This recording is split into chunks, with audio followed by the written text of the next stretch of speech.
Movie की शुरुआत में हम देखते हैं कि जेक की आंखें एक पॉड में खुलती है और वो एक बायोपॉड से बाहर आता है।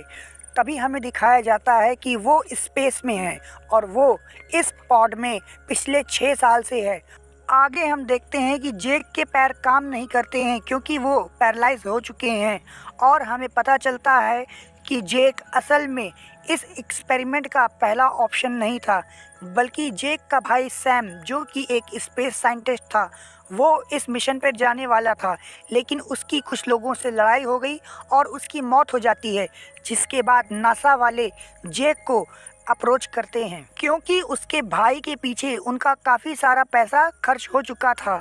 अब जेक की लाइफ में भी कुछ नहीं बचा था, तो वो भी अपनी लाइफ की नई शुरुआत करने के लिए उनके साथ चल देता है क्योंकि उन्होंने जेक को ऑफ़र दिया था, अगर तुम हमारे मिशन को कंप्लीट करोगे तो हम तुम्हारे पैर सही करवा देंगे और तुम्हें ढेर सारा पैसा भी मिलेगा। आगे हमें दिखाया जाता है कि जेक उस ग्रह पर पहुंचने वाला होता है और उसका नाम होता है पेंडोरा। और तभी जेक को रेडी होने के लिए कहा जाता है और वो सभी एक जगह इकट्ठा होते हैं।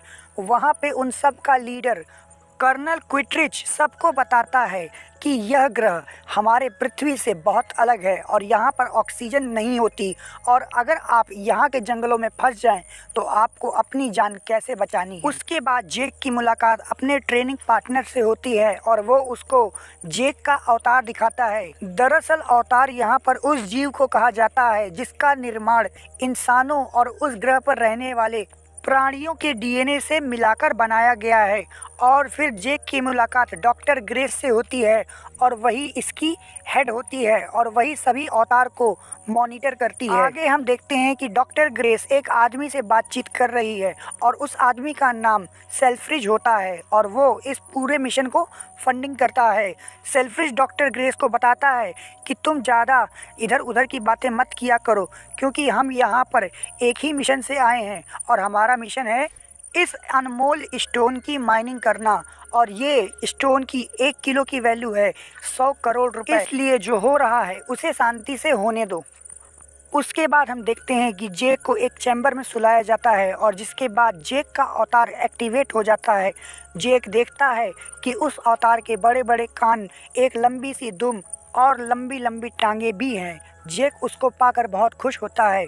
उसके बाद जेक की मुलाकात कर्नल क्विटरिच से होती है और कर्नल क्विटरिच बताता है, सुनो जेक, हम तुम्हें वहाँ पर उन लोगों के बीच भेजेंगे और उन लोगों को नावी कहते हैं और तुम्हारा काम होगा कि वहाँ के सभी नावियों को समझा बुझाकर वहाँ से हटाना और पूरा गांव खाली कराना, और इसके लिए तुम्हें 3 महीने का समय दिया जाता है। अगर इन 3 महीनों में तुम अपने मिशन में कामयाब नहीं होते हो तो हमें ज़बरदस्ती करके उन लोगों पर हमला करके वहाँ से उनको भगाना पड़ेगा क्योंकि हमें तो स्टोन वहाँ से निकालना ही निकालना है, चाहे उसके लिए हमें जो करना पड़े। जिसके बाद हम बड़ी बड़ी मशीनों से माइनिंग कर कर ढेर सारा स्टोन निकाल सकेंगे और तुम्हारी टांगें भी ठीक करा देंगे।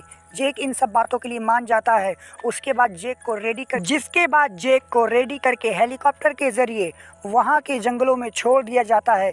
लेकिन तभी जेक के ऊपर एक बड़ा सा जानवर हमला कर देता है, जिससे बचने के लिए जेक वहाँ से भागता है, लेकिन वो अपनी टीम से पीछे छूट जाता है और पूरी टीम उसको ढूंढ रही होती है, लेकिन वो उसको नहीं ढूंढ पाती। और जेक, जो कि पहले एक कमांडो रह चुका है, उसे पता है कि ऐसी कंडीशन में कैसे सरवाइव करना है और वो अपने तरीके निकाल लेता है। दूसरी तरफ जैक के साथी ये सोचकर चले जाते हैं कि इस घने जंगल में जैक की मौत हो गई होगी, लेकिन जैक बच जाता है और हम देखते हैं कि एक फीमेल कैरेक्टर उसको देख रही होती है। उसका नाम नीत्री होता है और वो जैक को मारने के लिए उस पर निशाना लगाती है। तभी एक पवित्र तितली आकर उसके एरो पर बैठ जाती है और नीत्री अपना डिसीजन बदल देती है। अब रात हो चुकी है। जैक आग जलाकर जंगल में बैठा रहता है। तभी उस पे बहुत सारे जानवर अटैक कर देते हैं और जैक उनको आग से भगा रहा होता है। तभी वहाँ पर नीट्री आती है और वो उन जानवरों को मार के भगा देती है, लेकिन इस चक्कर में बहुत सारे जानवर मर जाते हैं और नीट्री को गुस्सा आ जाता है। वो जैक से बोलती है, तुम्हारे चक्कर में ये जानवर मारे गए। तो जैक बोलता है, इतना गुस्सा करने की ज़रूरत नहीं है, अगर तुम चाहती तो तुम मुझे मरने देती, लेकिन तुमने मुझे मरने नहीं दिया। तभी जैक के ऊपर बहुत सारी पवित्र तितली आकर बैठ जाती है और अब नेट्री जैक को लेकर अपने कबीले जाती है और वहाँ पर सभी लोग जैक को मारना चाहते हैं।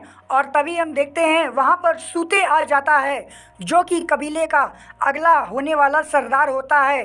लेकिन तभी नेट्री की माँ आती है और वो सबको रोक देती है और वो कहती है कि नेट्री जैक को सब कुछ सिखा देगी। उसके बाद हम देखते हैं कि जैक की आंखें फैसिलिटी में खुलती है और वो सभी को बताता है कि मैंने सबका भरोसा जीत लिया है और पहला स्टेप पार कर लिया है, जिसके बाद सब खुश हो जाते हैं। नेट्री जैक को सब कुछ सिखा रही होती है। दूसरी तरफ हम देखते हैं कि ग्रेस जैक को लेकर पहाड़ों के बीच अपने छोटे से कैबिन में आती है और वो पहाड़ हवा में उड़ रहे होते हैं जो कि काफ़ी रंगीन नज़ारा होता है। दूसरी तरफ जैक की जो ट्रेनिंग होती है वो कंप्लीट होने वाली होती है और नेट्री जैक को लेकर पहाड़ों के बीच में जाती है और वहाँ जैक की मुलाकात इकरान से होती है। इकरान वहाँ पर उड़ने वाले बड़े बड़े पक्षियों को कहा जाता है और नेट्री जैक को बताती है कि एक नावी जीवन में केवल एक ही बार एक इकरान को चुन सकता है और वो इकरान भी केवल उसी नावी के साथ ही उड़ेगा। और नेट्री जैक को अपना इकरान चुनने को कहती है। जैक वहाँ पर जाता है और कैसे भी करके वो एक इकरान चुन लेता है और उसके साथ उड़ने लगता है और उसी के पीछे पीछे नेट्री भी अपने इकरान के साथ आ जाती है। लेकिन तभी दोनों पर अचानक एक बड़ा पक्षी अटैक कर देता है और उसका नाम होता है तुरुक। नेट्री बताती है कि इसका नाम तुरुक है और ये सबसे खतरनाक इकरान है। ये हमेशा अकेले उड़ता है और इसकी सवारी करने वाले को तुरुक मकतू बोलते हैं। आगे हम देखते हैं कि धीरे धीरे 3 महीने भी गुजर जाते हैं और अब जैक का कमांडर जैक को बुलाकर कहता है कि 3 महीने कल ख़त्म होने वाले हैं और अगर तुम्हारा मिशन पूरा नहीं होगा तो तुम्हें पता है कि हम क्या करेंगे।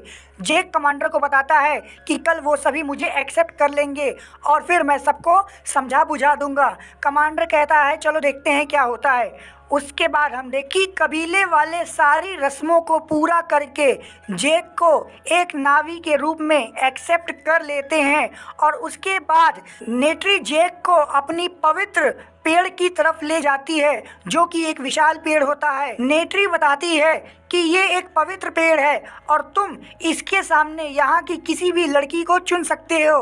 तो जैक कहता है मैंने चुन लिया है और वो सिर्फ तुम हो। नेट्री हंसने लगती है। अगले दिन जब दोनों की आंखें खुलती है तो वो देखते हैं कि कमांडर वहाँ पर जंगलों को काटने लगता है।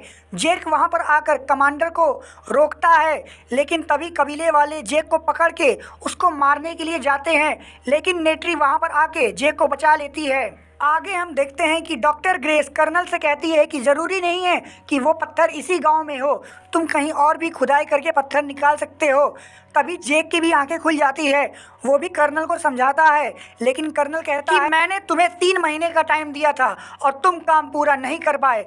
अब हमें चाहे जंग करनी पड़े लेकिन हम वहाँ से पत्थर निकाल के रहेंगे। कर्नल दोनों से कहता है कि मैं तुम दोनों को आखिरी मौका देता हूँ, तुम दोनों अपने अवतार में वापस जाओ और कबीले वालों को समझाओ कि वहाँ से हट जाएं और वो अगर नहीं मानेंगे तो हम अपना काम करके रहेंगे।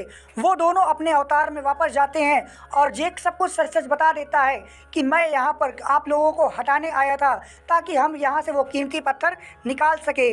और नेट्री ये सब सुन के उसका दिल टूट जाता है और नेट्री जैक को भला बुरा कहने लगती है।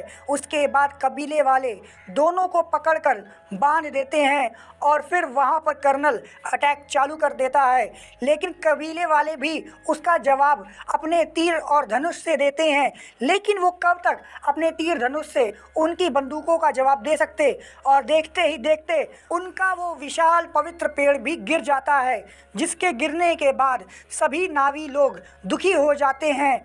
और फिर हम देखते हैं कि कबीले की सरदार की बीवी आती है और वो जैक को आज़ाद कर देती है और कहती है कि जाओ हमें बचाओ, लेकिन हम देखते हैं कि कबीले की सरदार की भी मौत हो चुकी है। उसके बाद उस प्रोजेक्ट का हेड ऑर्डर देता है कि जेक और ग्रेस को बंदी बना लो और दोनों को पकड़ लिया जाता है। लेकिन तभी पर वहाँ एक लेडीज पायलट आती है और वो दोनों को छुड़ाकर अपने उसी छोटे से कैंप में ले जाती है जहाँ पर वो दोनों को पहले ले गई थी।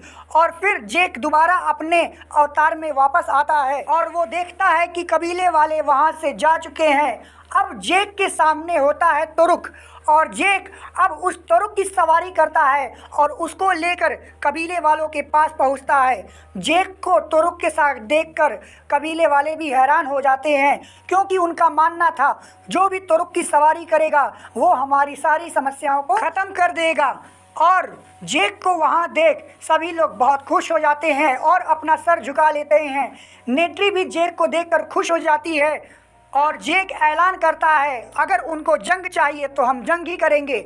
खबर फैला दो सभी कबीले वालों को कि तुरुक मख्तू वापस आ गया है और हम अपनी मदर नेचर से भी ये प्रार्थना करेंगे कि वो हमारी रक्षा करें और इस लड़ाई को जीतने में हमारी मदद करें। जेक उन सब से बताता है कि मेरी एक साथी की तबीयत बहुत ख़राब है, उसे गोली लगी है। तभी नेट्री की माँ बोलती है कि ठीक है उसे लेकर आओ, हम कोशिश करेंगे कि उसकी जान बचा सके। लेकिन फाइनली डॉक्टर ग्रेस की मौत हो जाती है और नेट्री की माँ उसको नहीं बचा पाती। आगे हम देखते हैं कि कर्नल सब कुछ देख रहा होता है और वो इतनी बड़ी आर्मी को देखकर डर जाता है। लेकिन कर्नल कहता है हमारे पास बहुत पावरफुल हथियार हैं और वो कबीले वाले तीर धनुष से हमसे क्या लड़ पाएंगे। उसके बाद जेक भी लड़ाई की तैयारी शुरू कर देता है और मदर नेचर के पास जाता है और उनसे प्रार्थना करता है। वो कहता है कि वो सब हमें तबाह करने आ रहे हैं, लेकिन आप ऐसा मत होने दीजिएगा। और अब जंग स्टार्ट हो जाती है।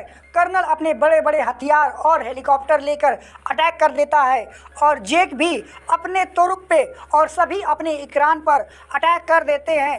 कहने को तो वो केवल उड़ने वाले पक्षी थे, लेकिन उनमें बहुत सारी पावर थी। वे उनके हेलीकॉप्टरों को अपने पंजे से पकड़ के फेंक दिया करते थे और गुस्से में आकर कर्नल भी उन सभी पर गोलियों से अटैक करने लगता है। धीरे धीरे करके कर्नल जीत रहा होता है। चारों तरफ केवल तबाही का मंजर ही चल रहा होता है। कर्नल अपने बड़े बड़े हथियारों से अटैक करता रहता है और नेट्री का इकरान भी जख्मी हो जाता है। आगे हम देखते हैं कि सूते की भी मौत हो जाती है, जो कि आगे जाकर कबीले का सरदार बनने वाला होता है। अब सभी नावी लोग हारने वाले होते हैं। तभी जेक देखता है कि उस पवित्र पेड़ ने जेक की दुआ कबूल कर ली और उस प्लेनेट के सभी परिंदे, सभी जीव जंतु कर्नल की आर्मी पर अटैक करना चालू कर देते हैं। कर्नल भी अब हारने वाला होता है। वो सभी जानवर कर्नल की आर्मी को पूरी तरीके से तबाह करने लगते हैं। जैक भी कर्नल के हेलीकॉप्टर पे पहुंचकर वहां पर बॉम्ब लगा देता है और ये देखकर कर्नल तुरंत उस हेलीकॉप्टर से कूद जाता है। लेकिन वो किसी भी तरह करके जैक को मारना चाहता है और वो सबसे पहले जाकर जैक के उस कैबिन पे अटैक करता है जहां पर उसकी ह्यूमन बॉडी होती है। वो जानता है अगर जेक की इंसानी शरीर मर गया तो जेक का अवतार भी मर जाएगा और वो जेक को मारने के लिए आगे बढ़ता है। तभी वहां पर जेक अपने अवतार के साथ पहुंच जाता है और कर्नल से लड़ाई करने लगता है। लेकिन कर्नल बहुत ही पावरफुल सूट में होता है। वो जेक को चोटी से पकड़ लेता है और वो उसका गला काटने ही वाला होता है। तभी नेट्री कर्नल के ऊपर अपने तीर से हमला करती है और कर्नल फाइनली मर जाता है। लेकिन हम देखते हैं कि जेक भी बेहोश हो गया है और कैबिन में उसका ह्यूमन अवतार होश में आ जाता है। लेकिन वहां पर ऑक्सीजन ना होने के कारण उसका दम घुटने लगता है। पहले तो नेट्री को कुछ समझ में नहीं आता, लेकिन वो फिर दौड़कर कैबिन में भागती है और जेक को ऑक्सीजन मास्क देती है और जेक की जान बच जाती है। आगे हम देखते हैं कि बचे हुए इंसानों को सभी नावी लोग यहाँ से वापस पृथ्वी पर भेज देते हैं और जो इंसान यहाँ पर रुकना चाहते हैं उन्हें रोक लेते हैं और वो सब मिल के डिसाइड करते हैं कि हम जेक को परमानेंट नावी के अवतार में ट्रांसफ़र कर दें। और वो सारे पूजा पाठ करके जेक को नावी की बॉडी में परमानेंट ट्रांसफ़र कर देते हैं और इसी के साथ मूवी भी ख़त्म हो जाती है। दोस्तों, अगर आपको ये मूवी पसंद आई हो और मेरा एक्सप्लेनेशन पसंद आया हो तो प्लीज़ मेरे चैनल को सब्सक्राइब कर दीजिए। आपको जानकारी के लिए बता दूं कि इसका सेकंड पार्ट भी आने वाला है, तो रेडी हो जाइए अवतार 2 देखने के लिए और यकीन मानिए बहुत मज़ा आने वाला है। Good bye.